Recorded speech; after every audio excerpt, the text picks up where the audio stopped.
Assalamu alaikum friends, welcome to my channel. இன்னைக்கு நம்ம ஒரு பட்டர்ஃப்ளை கஃப்தான் டாப் தான் பார்க்க போறோம். ரொம்ப ஈஸியா ஸ்டிட்ச் பண்ணிடலாம். நான் அதுக்கு இது மாதிரி ஒரு துப்பட்டா எடுத்துர்க்கேன்.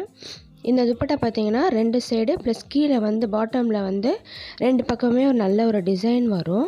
சோ இதுல இந்த மாதிரி இதுல ஸ்டிட்ச் பண்ணோம் அப்படினா பார்க்கிறதுக்கே ரொம்ப அழகா இருக்கும். சோ இப்போ இதுல தான் ஸ்டிட்ச் பண்ண போறோம்.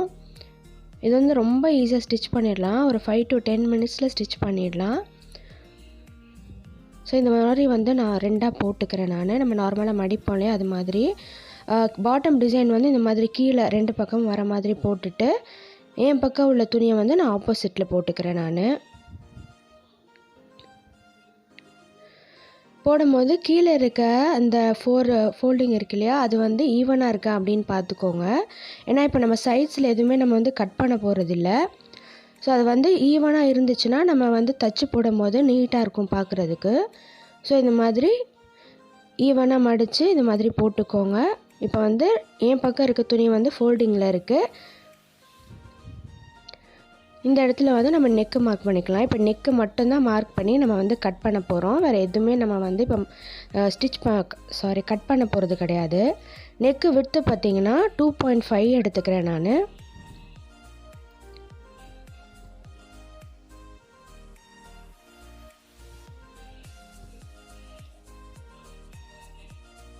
ஃப்ரண்ட் நெக் பேக் நெக் ரெண்டுமே சரி நான் 5.5 தான் வைக்க போகிறேன்.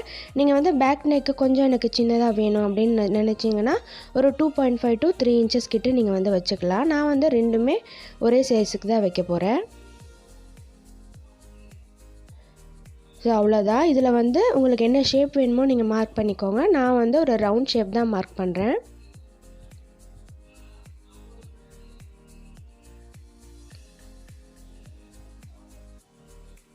ரவுண்ட் ஷேப் மார்க் பண்ணிவிட்டு நம்ம கட் பண்ணி எடுத்துக்கலாம். கட்டிங்னு பார்த்திங்கன்னா இது மட்டும்தான் இருக்கும். வேறு எந்தமே கட்டிங்கையும் கிடையாது நம்மளுக்கு இந்த டாப்பில். இப்போ சைட்ஸில் அதெல்லாம் நம்ம பார்டரு அந்த மாதிரி வச்சுக்கலாம். ஆனால் ஆல்ரெடி எனக்கு டிசைன் இருக்குது. அதனால் நான் எதுவுமே நான் வைக்கலை. ஸோ இப்போ ஆர்ம்ஹோல் மார்க் பண்ணிக்கலாம். ஆர்ம்ஹோல் நான் 7.5 inches நான் வைக்கிறேன். நார்மலாக வைக்கிறத விட ஒரு 1 inch 1.5 inch ஜாஸ்தியாக வச்சுக்கலாம். இப்போ நம்ம ஆர்ம்ஹோல் மார்க் பண்ண இடத்துல இந்த பக்கமாக செஸ்ட்டு மார்க் பண்ணிக்கலாம். செஸ்ட்டு 9.5 inches நான் மார்க் பண்ணிக்கிறேன். இது ஒரு எக்ஸல் சைஸ் இருக்கிறவங்களுக்கு கரெக்டாக இருக்கும் நான் சொல்கிற மெஷர்மெண்ட்டு. அந்த ஆர்ம் ஹோலும் செஸ்ட்டும் மீட்டார மாதிரி நீங்கள் மார்க் பண்ணிக்கோங்க. மறுபடியும் நான் ஷோல்டர்லேருந்து ஒரு 15 inches நான் நடுவில் எடுத்துக்கிறேன். இது மிட் பாயிண்ட் எப்படின்னா நம்ம வேஸ்ட்டு கிட்ட வர லைனு. ஸோ அந்த இடத்துல வேஸ்ட்டு நான் மார்க் பண்ணிக்கிறேன். வேஸ்ட் 9 inches நான் மார்க் பண்ணிக்கிறேன்.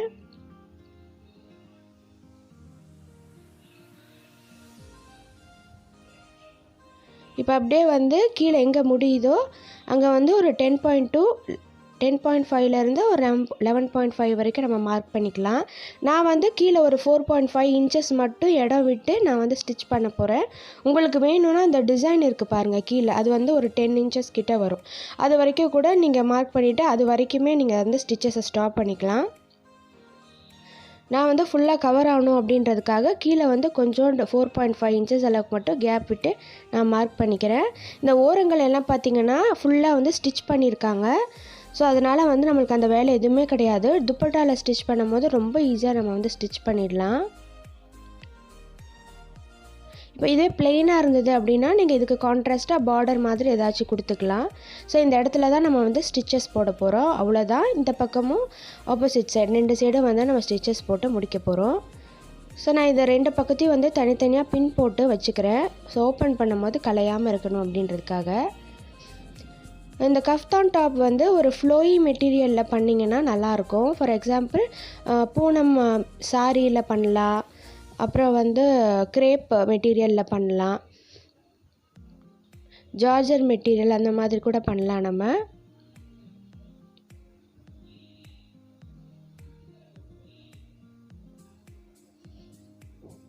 ஸோ பின் போட்டுட்டேன். இப்போ ஓப்பன் பண்ணிவிட்டேன். நம்மளுக்கு கலையாமல் இருக்கும். இப்போ பாருங்கள் ரெண்டு சைடும் அழகாக டிசைன் வந்திருக்கு.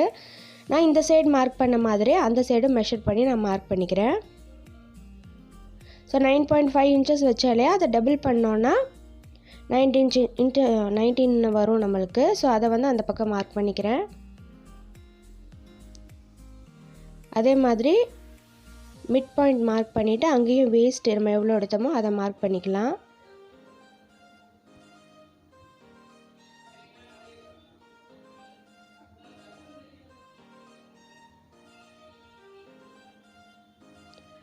கீழேயே அதே மாதிரி 10.5 இன்ச்சஸ் வந்து மார்க் பண்ணிவிட்டு கீழே நம்ம விட்டோம் இல்லையா கொஞ்சோண்டு இடம் 4.5 அதையும் மார்க் பண்ணிக்கலாம். மார்க் பண்ணிவிட்டு ஒரு லைன் போட்டுக்கோங்க. ஸோ நம்ம ஸ்டிச் பண்ணுறதுக்கு வந்து ரொம்ப ஈஸியாக இருக்கும் நம்மளுக்கு.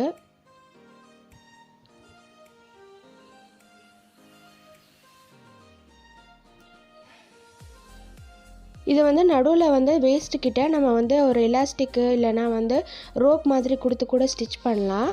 இது வந்து எனக்கு இந்த சைஸ் வந்து கொஞ்சம் அளவாக தான் இருந்தது, ரொம்ப ஃப்ளோயாக இல்லை. ஸோ அதனால் வந்து நான் ஃபிட்டாகவே ஸ்டிச் பண்ணிக்கிறேன். இப்போ பின்ஸ் எல்லாம் ரிமூவ் பண்ணிவிட்டு நம்ம ஸ்டிச் பண்ண ஸ்டார்ட் பண்ணிடலாம்.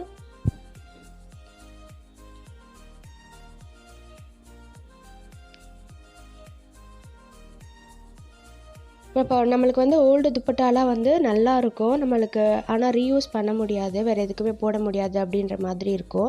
ஸோ அது மாதிரி இருக்கிறதெல்லாம் இப்போ வந்து இந்த மாதிரி நீங்கள் வந்து ஸ்டிச் பண்ணிக்கலாம். வந்து நெக்கை வந்து நான் வந்து டபுள் ஃபோல்ட் பண்ணி மடித்து தைக்க போகிறேன். பைப்பிங் மாதிரி கொடுக்குறதா இருந்தால் நீங்கள் வந்து இதுக்கு கான்ட்ராஸ்ட்டாக கூட பைப்பிங் வந்து நீங்கள் போட்டுக்கலாம். பயா ஸ்ட்ரிப் அதாவது கிராஸ் பீஸ் எடுத்து பைப்பிங் மாதிரி ஸ்டிச் பண்ணிக்கலாம். நான் வந்து மடித்து தான் தைக்க போகிறேன். ராங் சைடு எடுத்திருக்கேன். ஸோ எது ராங் சைடுன்னு பார்த்துட்டு நீங்கள் வந்து அந்த பக்கமாக துணியை போட்டு மடித்து தைச்சிக்கோங்க. நான் வந்து 2 நெக்குக்கும் சென்டரில் இருந்து ஆரம்பிக்கிறேன் நான். ஸோ அப்போ தான் ஃபினிஷ் பண்ணும்போது உங்களுக்கு நீட்டாக இருக்கும். டபுள் ஃபோல்ட் வந்து குட்டி குட்டியாக பண்ணிக்கிறேன். ஒரு 4 இன்ச் அது மாதிரி பண்ணிக்கிறேன் நான், உங்களுக்கு பார்த்தாலே தெரியும். ஸோ இங்கேருந்து ஸ்டார்ட் பண்ணி ரவுண்டாக அப்படியே வந்து ஃபினிஷ் பண்ணிடலாம்.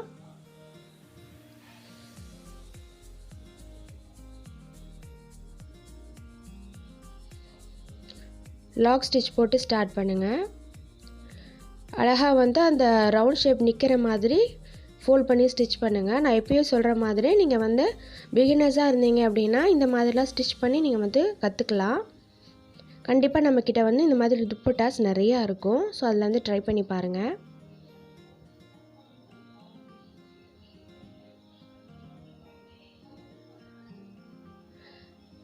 நம்ம சேனலில் நான் வந்து ரொம்ப ஈஸியாக எப்படி ஸ்டிச்சிங் அண்ட் டிஐவை அதெல்லாம் பண்ணலாம் அப்படின்னு சொல்லிட்டு நான் வந்து அப்லோட் பண்ணிகிட்ருக்கேன். உங்களுக்கு இந்த வீடியோ பிடிச்சிருந்துச்சு அப்படின்னா வந்து என் சேனலை சப்ஸ்கிரைப் பண்ணி வச்சுக்கோங்க. அந்த பெல் பட்டனே கிளிக் பண்ணிட்டீங்க அப்படின்னா என்னுடைய நோட்டிஃபிகேஷன்லாம் உங்களுக்கு வந்து மிஸ் பண்ணாமல் வரும். நீங்களும் என்னுடைய வீடியோஸ் எல்லாம் மிஸ் பண்ணாமல் பார்க்கலாம். ஸோ சப்ஸ்கிரைப் பண்ணாதவங்க ப்ளீஸ் சப்ஸ்கிரைப் பண்ணி வச்சுக்கோங்க.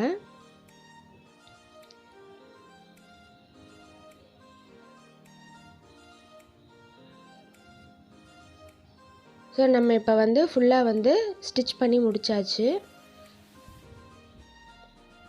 இப்போ இங்கே வேணும்னா நீங்கள் லேஸ் இல்லை ஏதாவது ஆட் பண்ணிக்கலாம், அது உங்களுடைய க்ரியேட்டிவிட்டி தான்.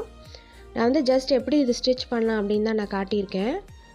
ஸோ இது வந்து ஸ்டிச் பண்ணியாச்சு. இப்போ வந்து நம்ம ரைட் சைடு போட போகிறோம் துணியை. ஏன்னா நம்ம ரைட் சைடு தான் ஸ்டிச்சஸ் வந்து வரப்போகுது. நார்மலாக வந்து ராங் சைடு அதாவது உள்பக்கம் தான் நம்ம தையல் போடுவோம். ஆனால் இந்த கஃப்தான் மாடலுக்கு வந்து வெளிப்பக்கம் நம்ம சுடிதார் என்ன போடுறோமோ அதுக்கு வெளிப்பக்கம் தான் தையல் வரும். ஸோ நான் வந்து ரைட் சைடு வந்து இந்த மாதிரி ஃபோல்ட் பண்ணி எடுத்துக்கிட்டேன் ட்ரெஸ்ஸை. ஸோ இப்போ நம்ம அந்த மார்க் பண்ணோம் இல்லையா அங்கே வந்து ஸ்டிச்சஸ் போட போகிறோம். ஸ்டிச் போடுறதுக்கு முன்னாடி நான் ஃபஸ்ட்டு சொன்ன மாதிரி கீழே வந்து அந்த 2 லைனும் வந்து 2 துணியும் கரெக்டாக இருக்கான்னு பார்த்துட்டு அதுக்கேற்ற மாதிரி மேலே வந்து வச்சுட்டு அட்ஜஸ்ட் பண்ணிவிட்டு நீங்கள் வந்து அப்புறம் ஸ்டிச்சஸ் வந்து ஆரம்பிங்க. ஏன்னா கீழே முந்தள பிந்தளமாக இருந்துச்சுன்னா பார்க்குறதுக்கு நீட்டாக இருக்காது. ஸோ லாக் ஸ்டிச் போட்டு ஆரம்பிங்க. முடிஞ்ச அளவுக்கு ரொம்ப ஆப்டாக இருக்க த்ரெட்டு வந்து ரொம்ப கரெக்டாக இருக்க த்ரெட்டு நூல் வந்து எடுத்துக்கோங்க நீங்கள். ஏன்னா தையல் வந்து நம்மளுக்கு வெளியே இருக்கும். ஸோ அதனால் பார்க்குறதுக்கு ஆடாக இருக்கக்கூடாது.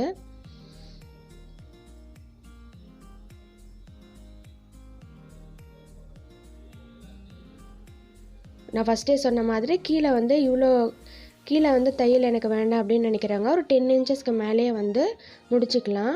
இந்த டாப்புடைய லென்த்து பார்த்திங்கன்னா ஒரு 35 இன்ச்சஸ் கிட்ட இருந்துச்சு.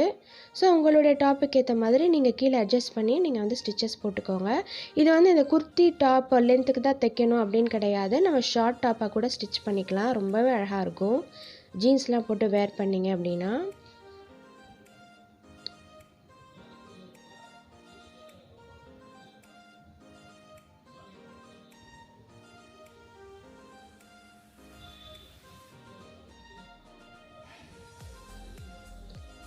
ஸோ அந்த ஆர்ம்ஹோல் கிட்ட வந்து நான் ஸ்டிச்சஸை லாக் ஸ்டிச் போட்டு முடிச்சிட்டேன். ஸோ நம்மளோட டாப் பார்த்திங்கன்னா சூப்பராக ரெடி ஆகிடுச்சு. இது வந்து நீங்கள் டிசைனராக கூட பண்ணலாம், பிரிண்ட் வச்சு உங்களோட க்ரியேட்டிவிட்டி தான் இதுக்கப்புறமா.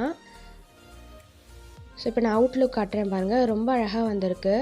ஸோ நீங்களும் வந்து ட்ரை பண்ணி பாருங்கள். ட்ரை பண்ணி பார்த்துட்டு எப்படி இருக்குது அப்படின்னு சொல்லுங்கள். நம்ம சேனலை ஃபஸ்ட் டைம் பார்க்குறீங்க அப்படின்னா சேனலை சப்ஸ்கிரைப் பண்ணிவிட்டு கூடவே இருக்க பெல் பட்டனை கிளிக் பண்ண மறந்துடாதீங்க. Thank you for watching.